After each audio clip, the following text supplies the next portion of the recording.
샬롬 반갑습니다. 오늘 하루도 하나님의 말씀으로 시작하는 저와 여러분들 가운데에 하나님의 인도하심이 있길 소망합니다.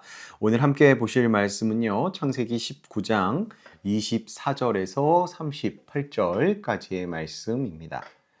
창세기 19장 24절에서 38절까지의 말씀, 우리가 하나님의 말씀 함께 읽도록 하겠습니다. 여호와께서 하늘 곧 여호와께로부터 유황과 불을 소돔과 고모라에 비같이 내리사 그 성들과 온 들과 성에 거주하는 모든 백성과 땅에 난 것을 다 엎어 멸하셨더라. 롯의 아내는 뒤를 돌아보았으므로 소금 기둥이 되었더라. 아브라함이 그 아침에 일찍이 일어나 여호와 앞에 서 있던 곳에 이르러 소돔과 고모라와 그 온 지역을 향하여 눈을 들어 연기가 옹기까마의 연기같이 치솟음을 보았더라. 하나님이 그 지역의 성을 멸하실 때, 곧 롯이 거주하는 성을 엎으실 때에 하나님이 아브라함을 생각하사 롯을 그 엎으시는 중에서 내보내셨더라. 롯이 소알에 거주하기를 두려워하여 두 딸과 함께 소알에서 나와 산에 올라가 거주하되 그 두 딸과 함께 굴에 거주하였더니 큰 딸이 작은 딸에게 이르되 우리 아버지는 늙으셨고 온 세상의 도리를 따라 우리의 배필될 사람이 이 땅에는 없으니 우리가 우리 아버지에게 술을 마시게 하고 동침하여 우리 아버지로 말미암아 후손을 이어가자 하고 그 밤에 그들이 아버지에게 술을 마시게 하고 큰딸이 들어가서 그 아버지와 동침하니라. 그러나 그 아버지는 그 딸이 눕고 일어나는 것을 깨닫지 못하였더라. 이튿날 큰딸이 작은딸에게 이르되 어젯밤에는 내가 우리 아버지와 동침하였으니 오늘 밤에도 우리가 아버지에게 술을 마시게 하고 내가 들어가 동침하고 우리가 아버지로 말미암아 후손을 이어가자 하고 그 밤에도 그들이 아버지에게 술을 마시게 하고 작은 딸이 일어나 아버지와 동침하니라. 그러나 아버지는 그 딸이 눕고 일어나는 것을 깨닫지 못하였더라. 롯의 두 딸이 아버지로 말미암아 임신하고 큰 딸은 아들을 낳아 이름을 모압이라 하였으니 오늘날 모압의 조상이요. 작은 딸도 아들을 낳아 이름을 베남미라고 하였으니 오늘날 암몬 자손의 조상이었더라. 오늘 본문은요, 이 소돔과 고모라가 실제로 멸망당하는 장면이 나타납니다. 그리고 롯과 그의 가족이 성을 빠져나온 직후 하나님께서는 하늘에서 유황과 불을 내리셔서 이 소돔과 고모라의 모든 것을 완전히 무너뜨리시며 이 죄를 어떻게 다루시는지 우리에게 분명히 보여주는 그러한 장면입니다. 먼저 오늘 본문 창세기 19장 24절에서 25절을 함께 보겠습니다.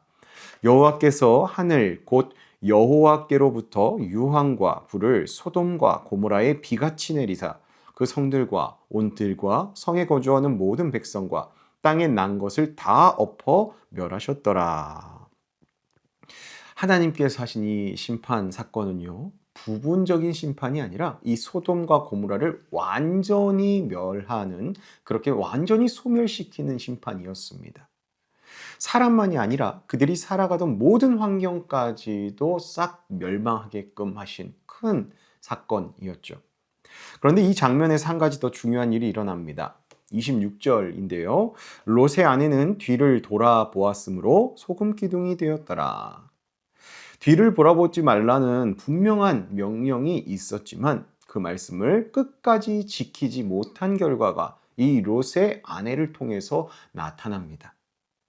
이 장면은 우리에게 다음과 같은 말을 하는 겁니다. 죄는 반드시 심판을 받게 되는 것이고 하나님의 말씀을 가볍게 여기면 그 결과는 결코 값없지 않은 열매가 맺게 된다라는 거죠. 이 장면은 우리에게 다음과 같이 말하는 겁니다.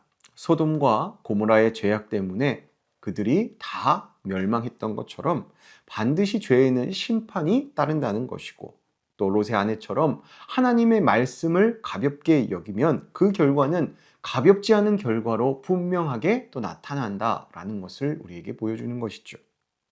그렇다면 이렇게 철저하게 이루어지는 심판 속에서 롯은 어떻게 살아남을 수 있었을까요? 그 이유를 성경이 분명하게 말해줍니다. 본문 29절입니다. 하나님이 그 지역의 성을 멸하실 때, 곧 롯이 거주하는 성을 엎으실 때에 하나님이 아브라함을 생각하사 롯을 그 엎으시는 중에서 내보내셨더라. 롯이 구원받은 이유가 롯이 특별히 잘해서 그런 겁니까? 아닙니다.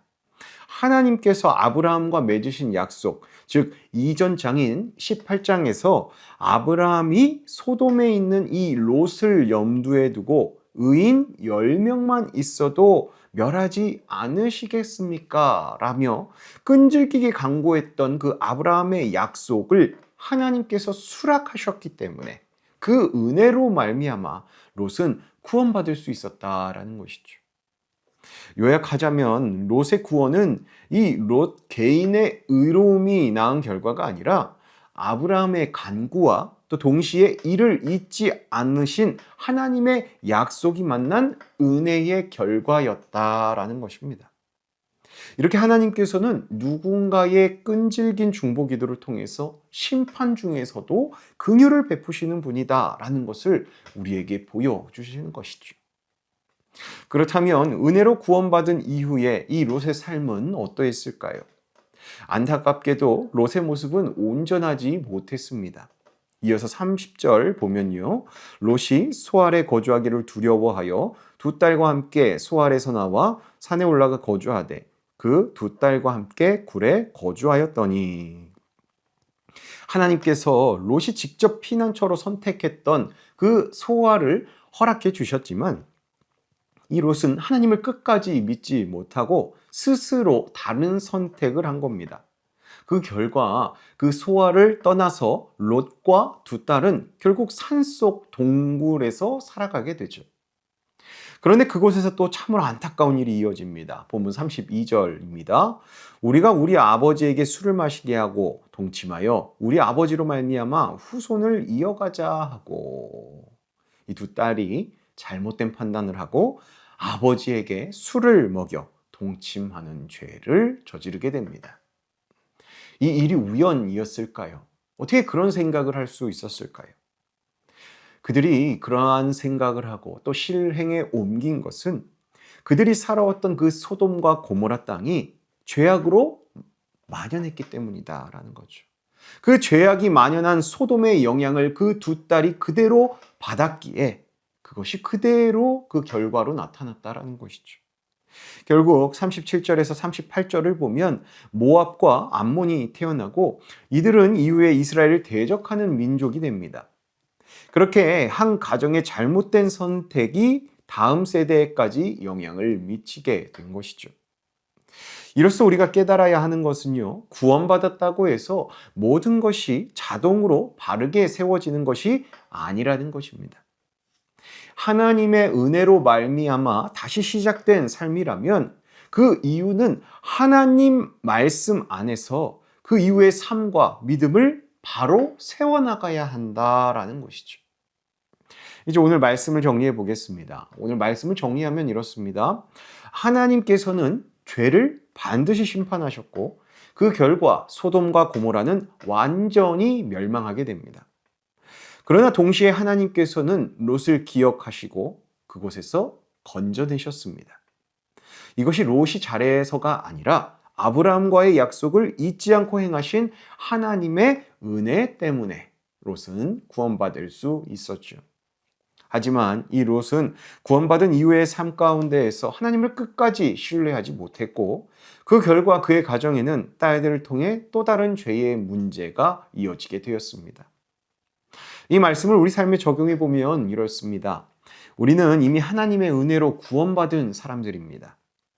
그렇다면 그렇게 구원받은 우리는 이제 내 생각보다 하나님의 말씀을 먼저 선택할 줄 알아야 한다라는 겁니다.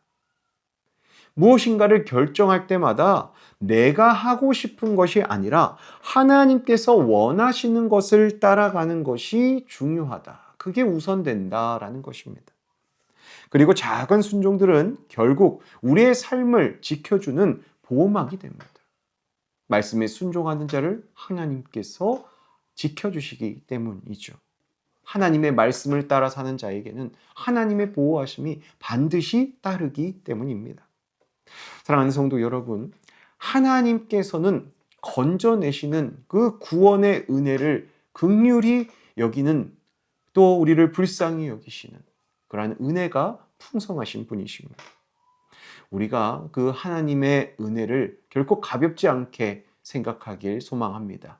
그리고 그 하나님을 끝까지 신뢰하는 우리가 되길 또 원합니다. 오늘도요, 오늘 구원하신 그 하나님의 말씀을 따라 우리가 순종의 걸음으로 한 걸음 한 걸음 하나님의 말씀을 따라 사는 우리들 되길 소망합니다. 그 순종의 걸음 가운데에 하나님께서 우리의 삶과 가정을 보호하시고 또 더욱 바르게 세워주시는 은혜를 경험할 줄로 믿습니다. 그렇게 오늘 하루 살아내시면서 하나님의 은혜를 경험하시는 저와 여러분 되시길 예수님의 이름으로 축복합니다.